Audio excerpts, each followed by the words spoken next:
কখনো কি ভেবেছেন এমন এক পবিত্র নারী সম্পর্কে যাকে আল্লাহ কোনো পুরুষ ছাড়াই মা হওয়ার সম্মান দান করেছিলেন? আজ আমরা শুনব হজরত মরিয়ম আলাইহিসসালামের সেই কাহিনী যা পবিত্র কুরআনে নিজেই বর্ণিত হয়েছে। এটি অনেক পুরনো সময়ের কথা। হজরত ইমরানের স্ত্রী আল্লাহর কাছে দোয়া করেছিলেন, হে আল্লাহ, আমার গর্ভে যা আছে আমি তাকে তোমার ইবাদতের জন্য উৎসর্গ করলাম। কিন্তু যখন কন্যা সন্তান জন্ম নিল তখন তিনি বললেন, হে আমার রব, আমি তো কন্যা সন্তান জন্ম দিয়েছি।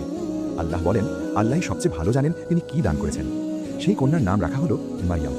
আল্লাহ তাআলা হজরত মারিয়াম আলাইহিসসালামকে নিজের বিশেষ তত্ত্বাবধানে নিয়ে নিলেন। তার দেখাশোনা করতেন হজরত জাকারিয়া আলাইহিসসালাম।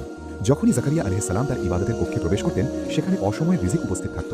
তিনি জিজ্ঞেস করতেন, হে মারিয়াম, এসব তোমার কাছে কোথা থেকে এলো? মারিয়াম আলাইহিসসালাম উত্তর দিতেন, এগুলো আল্লাহর পক্ষ থেকে। নিশ্চয়ই আল্লাহ যাকে চান তাকে হিসাব ছাড়াই রিজিক দেন। আল্লাহ তাআলা হজরত জিবরাইল আলাইহিসসালামকে পাঠালেন। তিনি বললেন, আমি তোমার রবের প্রেরিত, যাতে তোমাকে একটি পবিত্র পুত্র দান করা হয়।